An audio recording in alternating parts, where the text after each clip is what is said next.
সাক্ষীর শ্রুতিগল্পের আসরে আবার একবার চলে এসেছি একটি নতুন গল্প নিয়ে। সুচিত্রা ভট্টাচার্যের লেখা একটি সুন্দর ছোট গল্প, সংসার। ছুটির সকাল, বাজার থেকে ফিরে খবরের কাগজের পাতায় চোখ বোলাচ্ছি। নিখিলেশবাবু এসে হাজির। থমথমে মুখ, দু চোখে গনগন করছে রাগ। আগুনে নিঃশ্বাস ফেলছেন একেবারে ঘন ঘন। পরনে সেই চিরাচরিত পোশাক, লুঙ্গি আর খদ্দর পাঞ্জাবি। হাতে সর্ষের তেলের ক্যান। অ্যালুমিনিয়াম পাত্রটি ঠং করে মেঝেতে নামিয়ে ধপাস করে সোফায় বসলেন নিখিলেশবাবু। গুমগুমে গলায় বলে উঠলেন, আমি আর সংসারে থাকছি না মশাই, ঢের হয়েছে। নিখিলেশ নন্দীকে আমার প্রতিবেশী বলা যায়।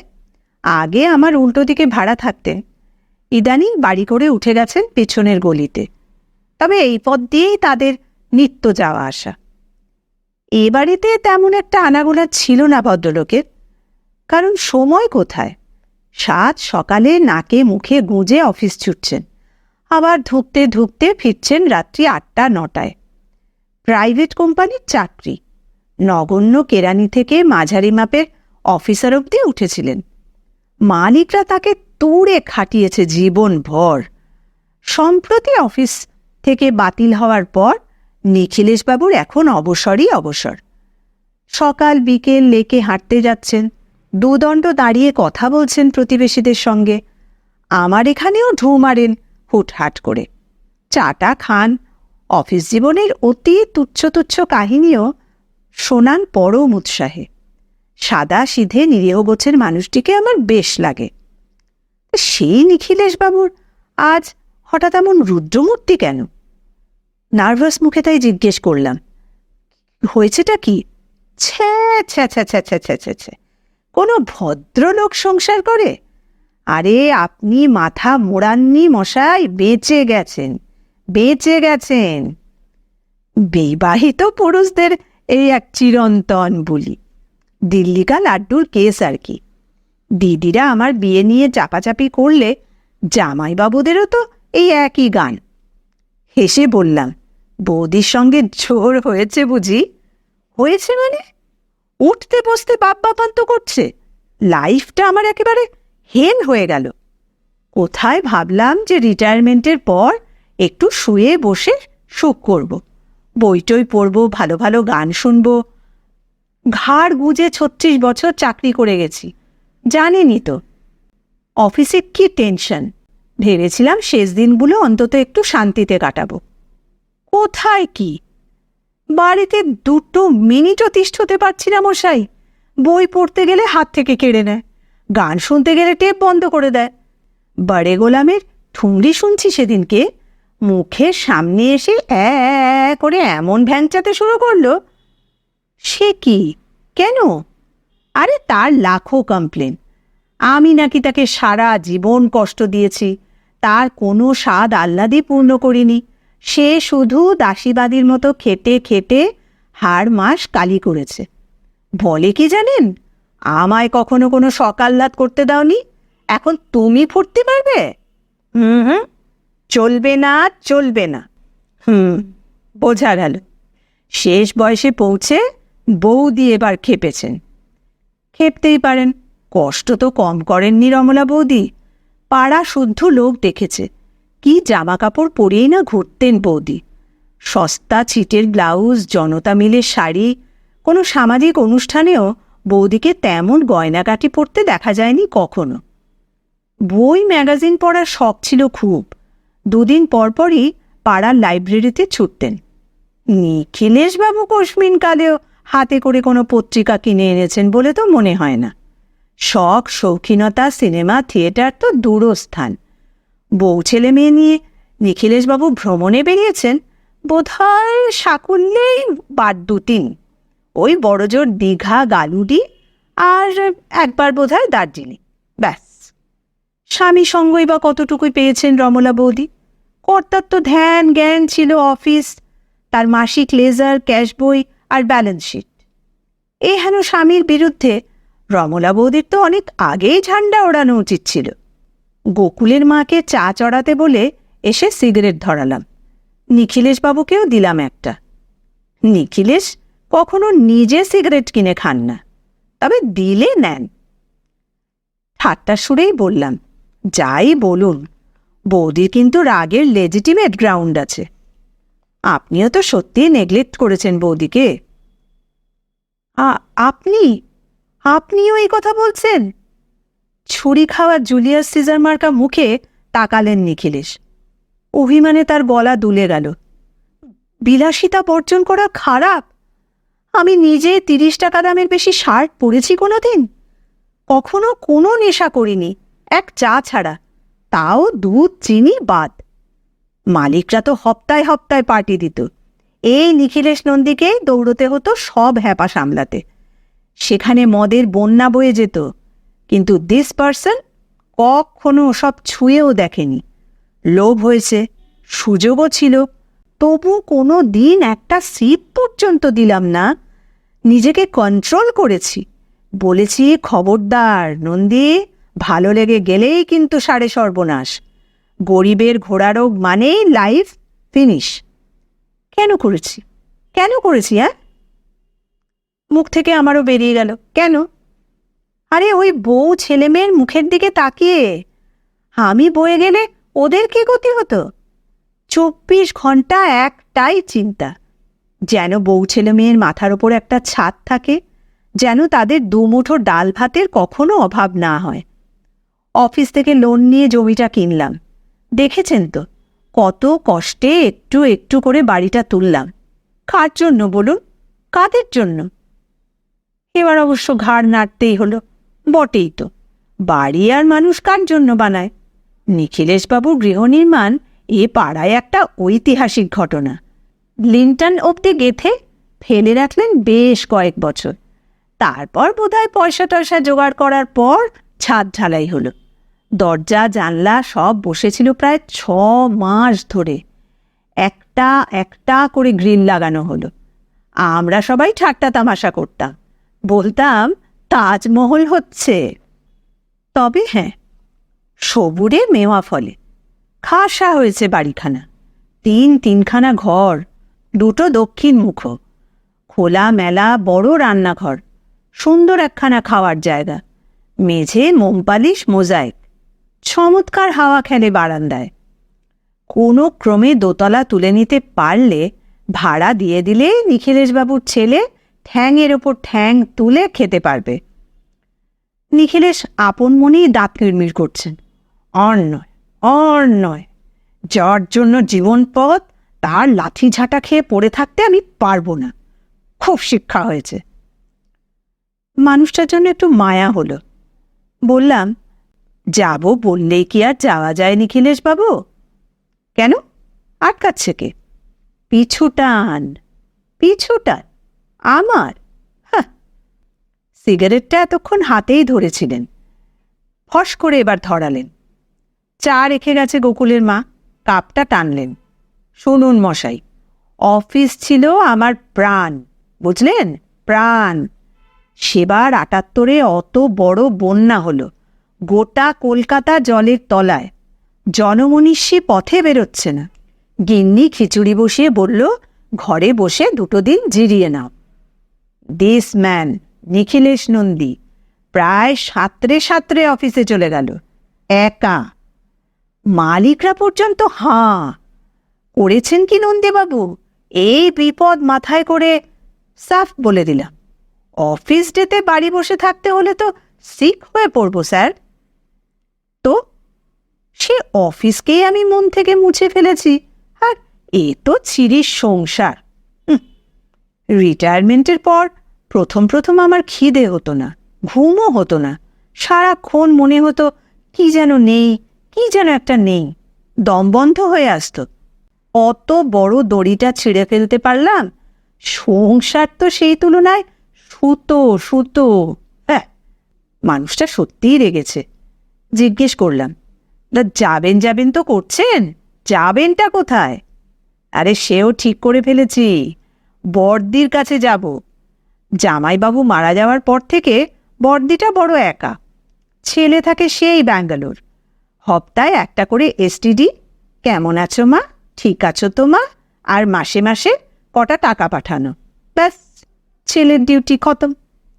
বড়দি বেচারা তো রোজই ফোনে ডাকছে, এবার আমার কাছে কটা দিন থেকে যা হাবু। টাটানগরে বড়দির প্যালেসের মতো বাড়ি, জানলা খুললেই পাহাড়, তোফা থাকবো ভাই বোনে। মৃদু গলায় বললাম, যান তাহলে, কটা দিন ঘুরেই আসুন। নো, কটা দিন নয়, জন্মের শোধ যাব। মেয়ের বিয়ে দিয়ে দিয়েছি, ছেলেও চাকরি পেয়ে গেছে। এখন তো আর 70-এও বলতে পারবে না যে নিখিলেশ নন্দী বাপের রেসপন্সিবিলিটি ছেড়ে ভেগে গেল। কি বলবে? তা হয়তো বলবে না, কিন্তু বৌদির সে মহারানীর ব্যবস্থাও কমপ্লিট।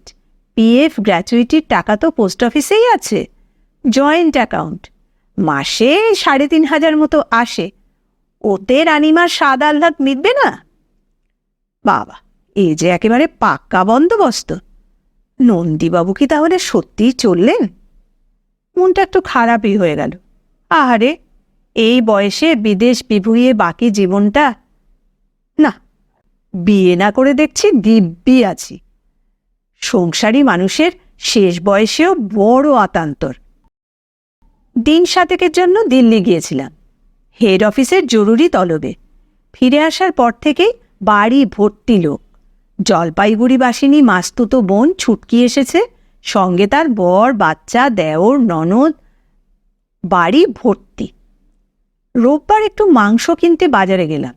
লম্বা লাইনে দাঁড়িয়ে ঘেমে নিয়ে কেজি 2 রেওয়াজি খাসি ব্যাগে ঝুলিয়ে ফিরছি নিখিলেশবাবুর মুখোমুখি। তারও হাতে বাজার, এক রাশ লাউডগা উঁকি দিচ্ছে থলি থেকে। মুখ দিয়ে বেরিয়ে গেল, ওমা, আপনি টাটানগর যাননি? না। কেন? ষড়যন্ত্র, কনস্পিরেসি। মানে? আরে যাব বলে সব ঠিকঠাক, ব্যাগেজ সব গুছিয়ে ফেলেছি, ভোরেই স্টিল ধরবো, আর আপনার বৌদি আমাকে টাইট দেওয়ার জন্য বাথরুমে আছাড় খেয়ে পড়ল। কথাটা ঠিক হৃদয়ঙ্গম হলো না। নিখিলেশবাবুর পায়ে আছাড় না খেয়ে বাথরুমে কেন? নিখিলেশবাবু 1 মাইল লম্বা শ্বাস ফেলে বললেন, ব্যাস, টাটানগরের দফা রফা। তাকে নিয়ে দৌড়োদৌড়ি করো, ডাক্তার দেখাও, এক্স-রে করো। ফ্র্যাকচার নাকি? লৌহ মানবীদের হাড় ভাঙে না মশাই, বড় জোর মচকায়। নিখিলেশ মুখ বেঁকালেন। আপনার বৌদির তো বচন 16 আনা, কিন্তু বসে বসে তার ঠ্যাঙের মালিশ করার জন্য ছাই ফেলতে ভাঙা কুলো এই নন্দী। যাক, এক আছাড়ে মান ভেঙেছে তাহলে। মজা করার জন্য বললাম, বৌদিকে তাহলে ক্ষমাঘেন্না করে দিলেন তো? কখনো না, নেভার। নিখিলেশ বিড়বিড়িয়ে উঠলেন, কি বেঈমান মহিলা জানেন, শুয়ে শুয়ে কোঁকাচ্ছিল, পদসেবা করে খাড়া করে দিলাম, আর এখন বলে কিনা আমি নাকি ইচ্ছে করে সাবান জল ফেলে রেখেছিলাম বাথরুমে। ওই মহিলার সঙ্গে আর আমি থাকি? আরে যেতে দিন, বৌদি কি আর সত্যি সত্যি বলেছে? রঙ্গ করেছে। হ্যাঁ, রঙ্গই বটে, কত নাটক যে জানে। নিখিলেশের ঝাঁঝ বেড়ে গেল। ছেলেটাকেও পুরো কবজা করে নিয়েছে মশাই। জানেন, এখন ছেলেকে দিয়েও আমাকে সকাল বিকেল অপমান করাচ্ছে। নিখিলেশবাবুর ছেলেকে আমি বিলক্ষণ চিনি, মোটামুটি ভদ্র, বিনয়ী, দেখা হলে কাকু কাকু করে, শরীর স্বাস্থ্যের খোঁজ খবর নেয়। বাবলু বাবাকে অপমান করেছে? নিখিলেশ গজগজ করে চলেছে। খাইয়ে পড়িয়ে যাকে মানুষ করলাম, তার মুখের কি ভাষা! বলে টাটানগর ঝুটানগর যেখানে যেতে চায় যেতে দাও মা, কে ওই বুড়ো ভামকে চিরকাল পোষে দেখো, খুঁটি পোতা আছে না, খাটালে না ফিরে মোষ যাবে কোথায়? অবিশ্বাসের সুরে বললাম, বাবলু এসব বলেছে? যা, হতেই পারে না। বিশ্বাস হচ্ছে না? আরও কি বলেছে শুনবেন? আমি নাকি মক্খি চুষ, পিঁপড়ের পেট টিপে চিনি খাই, ছেলে মেয়েকে নাকি আমি 7 জন্মে একটা ভালো জামা কাপড় কিনে দিইনি, একই ছিট কাপড়ে দুজনকে আমি নাকি ওদের ভালো মন্দ খেতে পর্যন্ত দিইনি, চিরটা কাল শুধু পুঁই শাক, নলচে শাক, কুমড়ো, পেঁপে আর তেলাপিয়া চারাপোনা খাইয়েছি। আমি নাকি বাপ নই, হরিদাস চামার? ছি ছি ছি ছি, বাবার সঙ্গে এইভাবে কথা বলতে হয় না। বাবলুর সম্পর্কে ধারণাটা আমার আজ থেকে বদলে গেল। বিরক্ত মুখে বললাম, কি যে সব হয়েছে আজকালকার ছেলেমেয়েরা! বলুন বলুন, আপনিই বলুন, তেলাপিয়া চারাপোনা এগুলো কি খারাপ মাছ? না পুঁই নলচে কুমড়োয় ভিটামিন কম আছে? আরে বাবা, দুবেলা পেট পুড়ে খেতে পেয়েছিস তো নাকি? ফিনান্স কন্ট্রোল করেছিলাম বলেই না একখানা আস্ত 10 লাখই বাড়ি পেয়ে গেলে? তার হিসেব কে দেখে? হ্যাঁ, ঠিক, তাও ঠিক। আমারও গলা চড়ে গেল। তা বাবলু তো এখন নিজে কামাচ্ছে, গ্যাটের পয়সায় ফুটুনি করে না কেন? মাংস কাবাব যত খুশি খাক না, কে বাধা দিচ্ছে? নিজের পয়সায় খাবে, সেদিকে তিনি শাহেনশাহ, পায় 2,500, আমায় ঠেকায় 500। মাদার্স ট্রেনিং, বাপ যদ্দিন জিন্দা আছে দুইয়ে যা, দুইয়ে যা। বাকি 2,000-এ কি করছে জানতে চান? মাতাশ্রী একেবারে গরুড়ের মতন ঝাঁপিয়ে পড়বেন। ছেলের রোজগারে নজর দাও, লজ্জা করে না? ঠিক আছে, মাল করি দিবি না দিবি না, অন্তত চুপ থাক। উল্টে আমার ওপরেই চোটপাট। বাড়িতে কেন এখনো কালার টিভি এলো না? সাদা কালোয় ন্যাংটো নাচ দেখে সুখ হয় না মা বেটার। আদ্যিকালের ফ্রিজে নাকি বরফ জমে তাল হয়ে থাকে, নতুন কেন আসে না? কত বলবো মশাই, লিস্ট করতে গেলে আপনার থলির মাংস পচে যাবে। সত্যি আপনার কিন্তু কিছুদিন বাইরে চলে যাওয়া দরকার। যাবই তো, চলে যাব, গো আই মাস্ট, কাল পরশুর মধ্যেই। তবে টাটানগর নয়, টাটানগরকে ওরা ঝুটানগর বলেছে তো। নিখিলেশ উদাস চোখে তাকালেন। Decision final. টাকি যাচ্ছি, খুড়তো ভাই আছে, সেও আপনার মতোই ব্যাচেলার। দু ভাইয়ে নদীর ধারে বসে থাকবো, ফুরফুরে হাওয়া খাবো, ইচ্ছে হলে নৌকো চড়ব। ফাইন। নিখিলেশবাবুর দিকে সামান্য ঝুঁকে চাপা স্বরে বললাম, সঙ্গে একটা সৎ পরামর্শ দিই, বউ ছেলেকে একটু টাইট দিন। কটা মাস একটা ফার্দিংও ঠেকাবেন না। কত ধানে কত চাল বুঝুক। পুরোপুরি বন্ধ করে দেব বলছেন? নিখিলেশ ঘাড় চুলকোলেন। ভাবছিলাম যদি অল্প করে দিই। কেন, কেন দেবেন? বাবলুকে যদি পুরো 2,500-এই সংসারে ঢালতে হয়, তাতেও তো 1,000 তো মিনিমাম লাগেই মাসে। তারপর ধরুন বাবলুর একটা নিজের হাত খরচ আছে, বিড়ি সিগারেট ধরেছে। একেবারে হাত খালি হয়ে গেলে অষ্টপ্রহরটা আমার গুষ্টির তুষ্টি করবে। সে এখানে গাল পারবে আর আমি ওখানে জিভে কামড় খেয়ে মরব। বুঝেছি। আমার গলায় আপনা আপনি ব্যঙ্গ এসে গেল। স্নেহ অতি বিষম বস্তু। না না না না না না, ওসব স্নেহ টেহ কিছুই নেই আমার, মায়া টায়াও না। নিখিলেশ তড়িঘড়ি বলে উঠলেন, রিটায়ারমেন্টের পর বুঝলেন তো, প্রথম প্রথম কদিন ভুল করে 8টার সময় স্নান করে ফেলতাম। আর তখন ভাবতাম গায়ে যখন জল ঢেলেই ফেলেছি, যাই একটু অফিসে চক্কর মেরে আসি। পরপর গেলামও কদিন। প্রথম দিন তো খুব খাতিরদারি হলো, দ্বিতীয় দিনও চাটা খাওয়ালো সবাই। তৃতীয় দিন দেখি সবাই আমাকে দেখে কেমন যেন অন্যমনস্ক হয়ে যাচ্ছে। চতুর্থ দিন বসে আছি, বসে বসে কাজকর্ম দেখছি, ছোট মালিক হঠাৎ চেম্বার থেকে বেরিয়ে এলো। এসে বলল, কি নন্দীবাবু, আপনার পাওনা গন্ডা কিছু বাকি আছে নাকি? ব্যাস, ইঙ্গিতটা বুঝে গেলাম। পরদিন থেকে যাওয়া বন্ধ। এই 7 মাসে অফিসের আর ছায়াও মারায়নি। আরে অফিস আর সংসার কি এক হলো? এক তো নয়। অফিস আমার অনেক আপনার ছিল, লোকজন সেখানে আমাকে মান্যিগণ্যি করত, ভালোবাসত, একদিন আমায় না দেখলে অস্থির হয়ে পড়ত। আর সংসারে তো সবাই জুতো পেটা করার জন্য মুখিয়ে আছে মশাই। অত বড় দড়িটা আমি টুস্কি বাজিয়ে ছেড়ে ফেলতে পারলাম, আর সে জায়গায় বউ ছেলে? সুতো সুতো। নিখিলেশের চোখ চকচক করে উঠল। দেখে নেবে, এইবার আমি চলে যাবই। তাকিয়ে আমায় টানছে। বলতে বলতে হাঁটা দিলেন নিখিলেশবাবু। থলির লাউডগা নাচিয়ে নাচিয়ে চলে যাচ্ছেন। ধীর পায়ে। 60 বছর বয়সেই কেমন যেন খুঁজোটে মেরে গেছেন মানুষটা। দূর থেকে 7 বুড়োর এক বুড়ো মনে হয়। আহারে, বেচারা এবার যেন সত্যিই চলে যেতে পারেন। বর্ষা গিয়ে শরৎ আসার মুখে কলকাতায় বড় ম্যালেরিয়ার প্রকোপ দেখা দেয় প্রতিবারই। আর স্ত্রী মশাদের কেন যেন আমার ওপর একটু বেশি আক্রোশ। গত বছরও 10 দিন বিছানায় ফেলে রেখেছিল, এবারেও কুইনিন গেলার হাত থেকে রেহাই পেলাম না। বকুলের মা আমায় যথেষ্ট সেবা যত্ন করে, তবু মেজদি এসে রয়ে গেল কিছুদিন। জ্বর ছাড়ার পরও আমি চিঁচি করছি। মেজদি ওই হাড্ডির জুস, চিকেন স্যুপ এসব করে করে খাওয়াচ্ছে। আর আমি কেন বিয়ে করলাম না, বুড়ো হয়ে যাচ্ছি, এরপর কে আমায় দেখবে, এইসব বলে দিন রাত হাহুতাশ করে চলেছে। মেজদিকে সান্ত্বনা দেওয়ার জন্য মাঝে মাঝে আমি নিখিলেশবাবুর গল্প শোনাই। সংসারী নিখিলেশ নন্দী হওয়ার থেকে ব্যাচেলার উদয়বরণ চাকলাদার হয়ে বাঁচা যে অনেক শান্তির, সেটাই বোঝানোর চেষ্টা করি। সেদিনের পর আর নিখিলেশবাবুর সঙ্গে দেখা হয়নি। আমার অসুখের সময়ও আসেননি, খবর নিয়ে দেখেছি।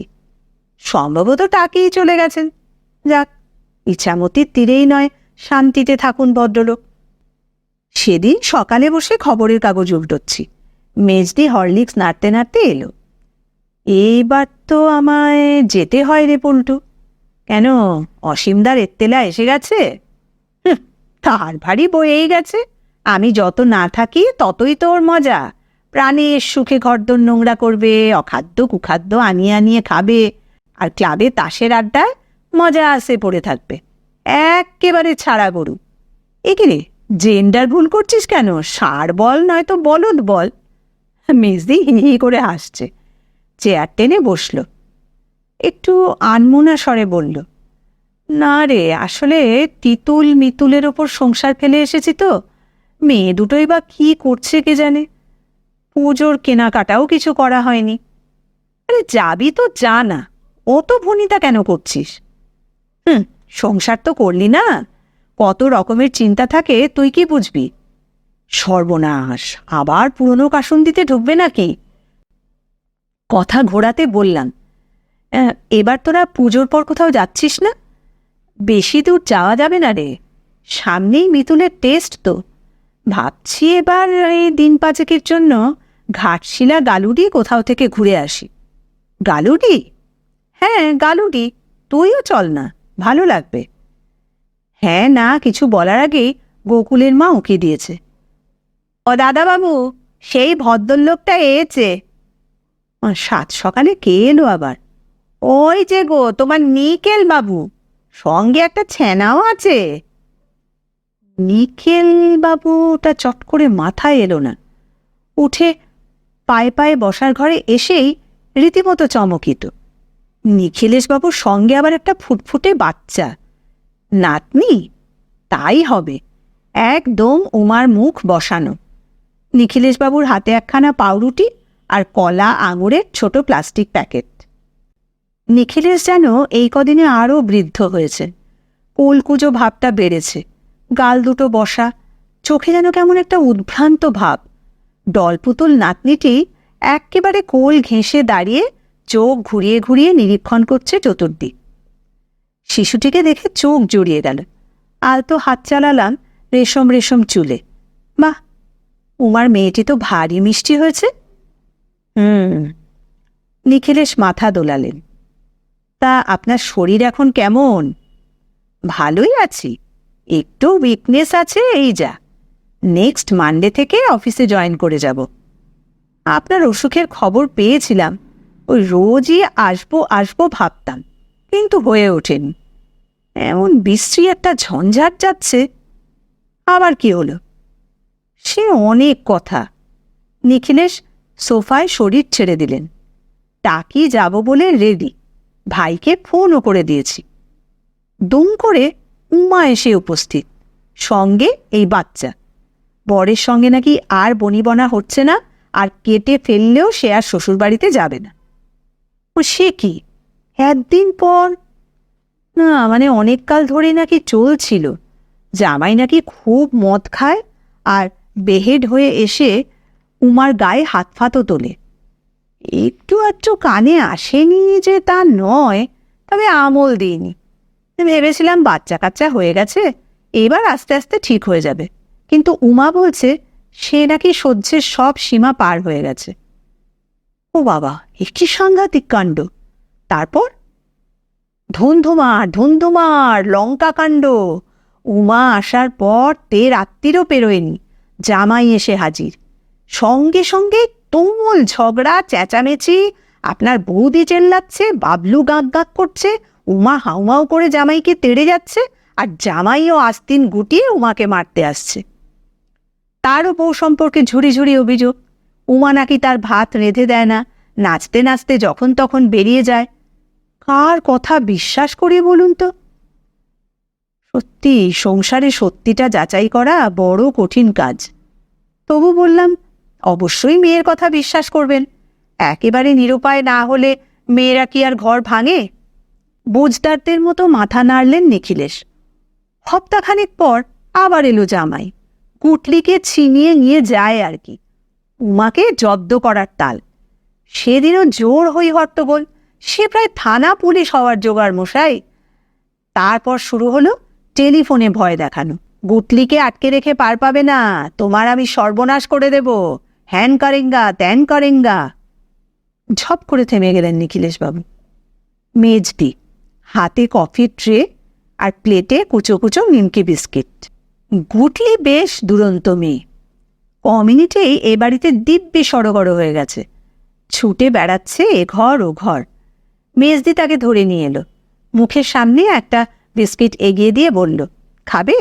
ঝট করে মুখ ঘুরিয়ে নিল গুটলি, আর পরক্ষণেই ছোট্ট থাবা দিয়ে মুঠো ভর্তি বিস্কুট তুলে নিয়েছে, আর একসঙ্গে সবটা মুখে পুরে দিল। মেজদি মিটিমিটি হাসছিল। গুটলির গালে একটা টোকা দিয়ে কফির কাপ তুলে নিলাম। কিন্তু আপনার জামাইটিকে দেখে তো ভালো ছেলেই মনে হতো। নিখিলেশবাবু নিরুত্তর, আড়ে আড়ে মেজদিকে দেখছেন। মেজদি বুঝি নিখিলেশবাবুর সংকোচটা টের পেল, সরে গেছে রান্নাঘরে। ফের নিখিলেশের মুখে কথা ফুটল। ভার ভার গলায় বললেন, ভালো দেখেই তো বিয়ে দিয়েছিলাম মশাই। সুন্দর চেহারা, ব্যাংকের অফিসার, 5 ফিগার মাইনে, বর্ধমান টাউনের ওপর নিজেদের বাড়ি, ফ্যামিলিটিও মোটামুটি শিক্ষিত। আমরা আর এর বেশি কি চাই বলুন? আমাদের তো এই এক দোষ, পাত্র কেমন দেখি কিন্তু ছেলে কেমন দেখি না। নিখিলেশবাবুর মগজে যেন কথাটা ঢুকলই না, ফ্যাল ফ্যাল করে তাকিয়ে রইলেন একটুক্ষণ। তারপর বললেন, তাও হয়তো একটা মিটমাট হতো, ওই উমাটা না সব ভেস্তে দিল। কিরকম? আমি এর মধ্যে একদিন বর্ধমান গিয়েছিলাম। কবে? কেন? এই তো গেল হপ্তায়। উমার শ্বশুর শাশুড়ির সঙ্গে সরাসরি কথা বলতে। 5 বছর হলো বিয়ে হয়ে গেছে, একটা বাচ্চা রয়েছে। উমা গুটলির ভবিষ্যৎটাও তো দেখতে হবে। তা তারা কি বললেন? ওরাও মিটমাট চাইছেন, ছেলেকে যথেষ্ট বকাঝকাও করেছেন। আমার রিকোয়েস্টে বেআইমশাই এসেও ছিলেন উমার কাছে, এই তো পরশু। এই ব্যবহারটাই না করলো আমার মেয়ে। ছি ছি ছি ছি ছি ছি, যা নয় তাই শুনিয়ে দিল। মানে মানুষটা মাথা নিচু করে ফিরে গেলেন। ফোঁস করে একটা শ্বাস ফেললেন নিখিলেশ। একটু নীরব থেকে বললেন, বিয়েটা বোধহয় ভেঙেই গেল, বুঝলেন? আমার ভীষণ খারাপ লাগছিল। ভেঙে পড়া মানুষ দেখলে বুকের ভেতরটা চিনচিন করে, আর সান্ত্বনা দেওয়ার কোনো ভাষাই খুঁজে পাচ্ছি না। জোর করে হেসে বললাম, মন খারাপ করছেন কেন? একদিক দিয়ে তো ভালোই হলো, মেয়ের জন্যই না হয় সংসারে থেকে গেলেন, উপরি পাওনা নাতনিও রইল। মেয়ের কথা বলবেন না মশাই, মেয়ের কথা বলবেন না। পটাং করে নিখিলেশের চোখ খুলে গেছে। জানেন মেয়ে আমায় কি বলেছে? আমি নাকি ওর জীবনটা নষ্ট করে দিয়েছি। তাড়াহুড়ো করে ওই ছেলের সঙ্গে বিয়ে না দিলে ও নাকি আরও লেখাপড়া করতে পারত, নিজের পায়ে দাঁড়াতে পারত। আমি বর্ধমানে গেছিলাম বলে কি চুটপাট! বলে, কোন আক্কেলে তুমি আমাকে না জানিয়ে ও বাড়ি গেছ? কেন আমাকে তাড়ানোর জন্য ছটফট করছো? তুমি বাপ না কসাই? উমা কি ভঙ্গিতে কোন পরিস্থিতিতে কথাটা বাবাকে বলেছে জানি না, তবে তার অনুযোগগুলোও তো উড়িয়ে দেওয়ার মতো নয়। বলবো না করে বলেই ফেললাম। তা না গেলেই ভালো করতেন। মেয়ে আপনার যথেষ্ট সাবালিকা, সে যা ভালো বুঝবে করবে। তাদের পার্সোনাল ব্যাপারে আপনার নাক গলাতে যাওয়ার প্রয়োজনটাই বা কি? না না, আমার আর কোনো প্রয়োজন নেই। ঢের হয়েছে, অনেক হয়েছে। সব শিক্ষা আমি পেয়ে গেছি। মা ভাইও এখন উমার সঙ্গে দোহারকি দিয়ে চলেছে, তুমি দোষী, তুমি দোষী। ছেলে তো এখন মুখের সামনে আঙুল নাচাচ্ছে আমি নাকি তারও জীবন নষ্ট করেছি। কেন তার পেছনে 7টি টিউটার লাগানো হয়নি? চিরকাল মালিকদের তেলুয়া হয়েছিলাম, তবু কেন ওকে আমাদের অফিসে ঢুকিয়ে দিতে পারলাম না? ভাবুন, যে যার জীবন নিজেরা তৈরি করবে, আমি কেন চামচে করে খাইয়ে দেব? তুই যদি বিকমে অনার্স না রাখতে পারিস, সে কি আমার দোষ? আমার জন্য কে কবে কি করেছে? আমি তো একটু একটু করে ওপরে উঠেছি। কি উঠিনি নিজের চেষ্টায়? নিখিলেশবাবুর গলা ধরে এলো, চোখের কোণ দুটো চিকচিক করছে। মানুষটার শীর্ণ হাতে হাত রাখলাম, মৃদু চাপ দিয়ে বললাম, শান্ত হন। শান্ত আমি হয়েই গেছি। হাতটা আস্তে আস্তে ছাড়িয়ে নিলেন নিখিলেশ। নিস্তেজ গলায় বললেন, এদিকের পাঠ সব চুকিয়ে ফেলেছি। পোস্ট অফিসের টাকাটা মেয়ের আর মায়ের নামে জয়েন্ট করে দেব। বাড়ি অর্ধেকটা ছেলের নামে থাকবে, আর অর্ধেক মা মেয়ের নামে। থাক তোরা সুখে, আমার ছায়াও আর তোদের দেখতে হবে না। যা, তা হয় নাকি? এখন তো আপনার আবার একটা নতুন মায়া এসে গেল। কে? গুটলি? আরে দূর, ওইসব মায়া টায়া আমার কিচ্ছু নেই। সব অনিত্য, সব অনিত্য। এই আমি সার বুঝেছি। অনিত্য নয়, মিথ্যে, অলীক। যতই গুটলিকে ট্যাকে নিয়ে ঘুরি, ও গুটলিও আমার নয়। সুতো সুতো, কুচি কুচি সুতো। অফিসের মতো অত বড় দড়িটাই 1 সেকেন্ডে উপড়ে ফেললাম। হ্যাঁ, এবার আর কোনো আত্মীয় স্বজন নয়, একটা ভালো বৃদ্ধাশ্রমের খোঁজ পেয়েছি, বুঝলেন? টিটাগড়ে, গঙ্গার ধারে, একেবারে বুড়োর পালে মিশে যাব মশাই। ব্যাংকে 1 লাখ টাকা মতন ফিক্সড আছে। ভেবেছিলাম ছেলের বিয়েতে খরচা করব। তা তিনি তো এখন তালে বড় হয়েছেন, বিয়েটুকু অন্তত নিজের মুরদে করুক। তারপর বউ এলে ননদ ভাজে লাঠালাঠি হোক, কি শাশুড়িকে বউ এক ঘরে করে দিক, কিংবা আমার কম রোজগেরে ছেলে সংসার চালাতে গিয়ে মুখের রক্ত তুলুক, আমি আর দেখতেও আসব না।